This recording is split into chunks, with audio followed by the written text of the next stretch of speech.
कि किस तरह देखते हैं इसे?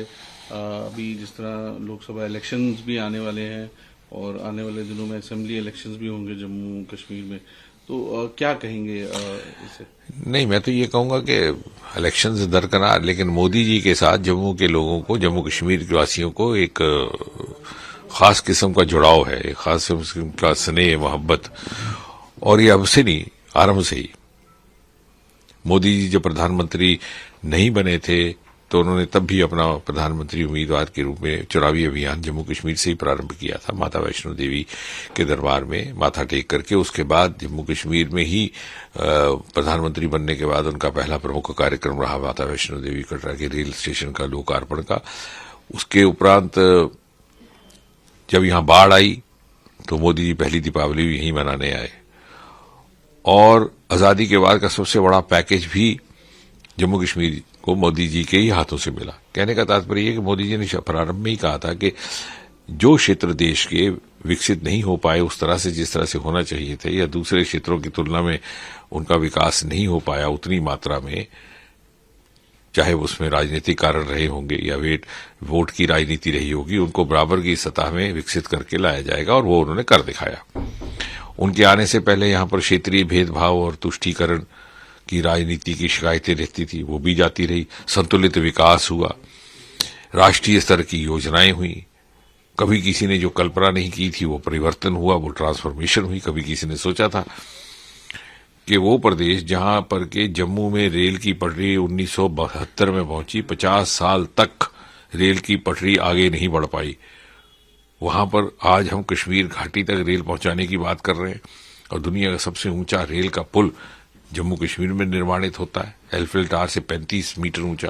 तो ये ऐसी अद्भुत बातें जिसकी कल्पना नहीं थी, जिसका तस्वुर नहीं था, जिसकी मांग भी नहीं थी, आकांक्षाएं और उम्मीदें बुझ चुकी थी, वो आरजू जगाने का काम भी मोदी जी के आने के बाद हुआ है। एक एस्पिरेशनल अर्ज पैदा हुई है जम्मू कश्मीर वासियों, और वो इसलिए भी कि उन्होंने पहली बार जिला परिषदों के भी चुनाव कराए।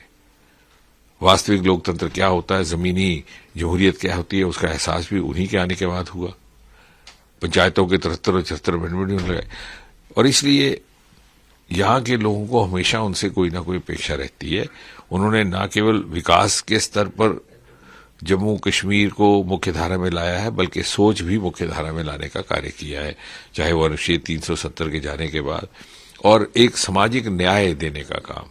यहाँ की बेटियों के अधिकार, यहाँ के वाल्मीकियों के अधिकार, यहाँ पर जनजातियों के अधिकार, या अनुमान कीजिए कि पाकिस्तान से आए हुए शरणार्थियों में से 2 व्यक्ति भारत के प्रधानमंत्री बने, डॉक्टर मनमोहन सिंह जी, इंद्र कुमार गुजराल जी, लेकिन यहाँ जो शरणार्थी आए उन्हें नागरिकता तक का अधिकार नहीं दिया गया, वो भी मोदी जी ने दिया।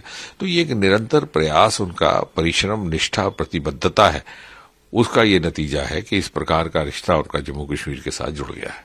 इस रैली में क्या रहेगा, जो पॉइंट्स क्या रहेंगे जो मेन?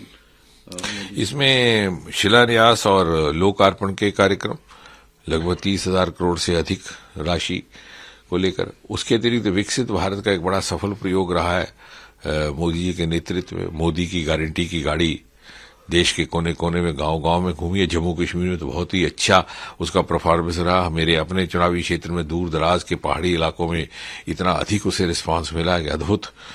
तो वहां के लाभार्थियों के साथ उनका संवाद भी रहेगा, वर्चुअल माध्यम से भी और फिजिकल माध्यम से भी, क्योंकि लोग मोदी जी को देखना चाहते हैं, उनसे सुनना चाहते हैं, और उनके साथ उनकी सेल्फी तस्वीर खिंच जाए और उनके साथ उनको बात करने का मौका मिल जाए तो समझिए उनका जीवन सफल हो जाएगा।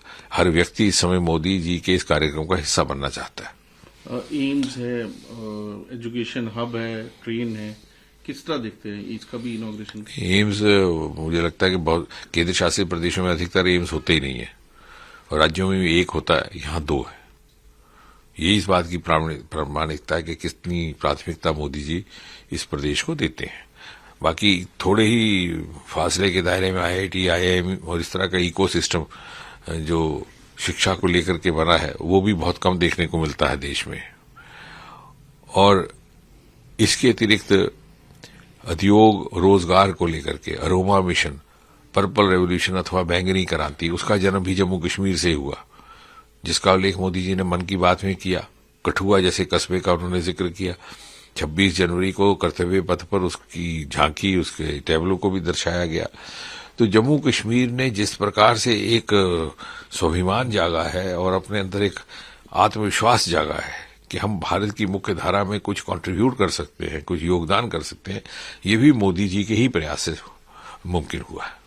तो सर, लोकसभा इलेक्शन भी नजदीक है, तो क्या इस रैली को देखा जाए कि एक शुरुआत है इलेक्शन? नहीं, मोदी जी का तो जम्मू कश्मीर में सदा आना रहा, इलेक्शन हो कि ना हो।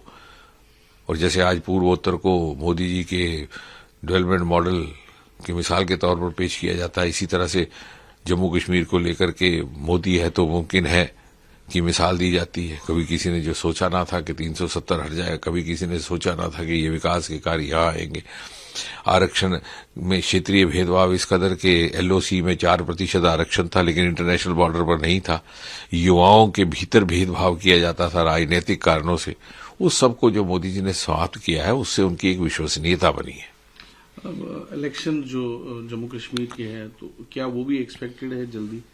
नहीं, वो उसके लिए तो मैं अधिकृत नहीं बात करने को तो चुनावी आयोग करेगा, लेकिन एक भारतीय जनता पार्टी का प्रत्येक कार्यकर्ता सदा हर चुनाव के लिए तैयार रहता है। सर, एक जिस तरह राजनीति चल रही है, जैसे कमलनाथ है, उनका भी ये है कि बीजेपी ज्वाइन करेंगे, क्या कहेंगे?